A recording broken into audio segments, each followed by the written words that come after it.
Itoophiyaa keessatti yeroo ammaa waa'een konkolaataa elektirikii baay'uma odeeffama. Daandii magaalaa Finfinnee irratti konkolaattota elektirikii baay'inaan agarraa irra. Namoonni garuu amma yeroon sirrii miti Itoophiyaanis hin qophoofne jedhu. Konkolaattonni boba'aan dalagan dhorkamuu qaban jedhu. Kaan immoo Itoophiyaan karaa sirriirra jirti murtee sirriidhaa jedhu. Kanaaf Itoophiyaaf yeroo ammaa konkolaataa elektirikii immoo kan boba'aan dalagantu barbaachisa. Mee dura sadarkaa addunyaatti biyyoota konkolaataa oomishan haa ilaallu. Addunyaa guutuutti konkolaattonni elektirikii baay'uma barbaadamaa jiru. Waggoota 10 darban oomishi konkolaataa elektirikii dachaa 30 guddachuu ragaan eejensii annisaa idil addunyaa ni agarsiisa. Bara 2006 hammi konkolaattota elektirikii oomishaman 500,000 fi 20,000 qofa turan. Waggaa 10 booda lakkoofsi kun miiliyoona 17.3tti guddateera.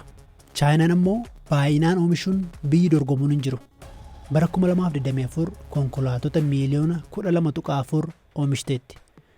Kuni hamma konkolaataa elektirikii sadarkaa addunyaatti oomishamu keessaa dhibbantaa 70 ni ta'a. Akka ragaan eejensii annisaa idil addunyaa himutti Chaayinaatti aanee Ameerikaatu konkolaattota miiliyoona 1.8 oomishe. Jarman, Faransaay, UK, Kooriyaa Kibbaa fi Kaanaadaan walitti konkolaattota elektirikii miiliyoona 1.9 oomishanii gabaa baasaniiru. Konkolaattonni elektirikii Chaayinaan oomishtu maqaa gaarii sooraniiru. Kubbaaniyaan konkolaattota daandiiwwan Finfinnee keessa akka garaa mul'atan oomishu BYD waggaa darbee konkolaattota miiliyoona 3.8 gabaa addunyaatti gurgureera.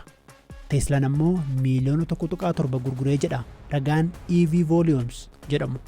Osoma jennu dhaabbileen garaagaraa kana dura konkolaataa boba'aan dalagan oomishan isa dhaabanii konkolaattota elektirikiin dalagan oomishuu jalqabaniiru. Fakkeenyaaf dhaabbati BYD bara 2022 irraa eegalee konkolaataa boba'aan dalagan hojjechuu yookiin immoo oomishuu dhiiseera. Eegasii eegalee konkolaataa elektirikiin dalagan kan inni gabaaf dhiyeessaa jiru.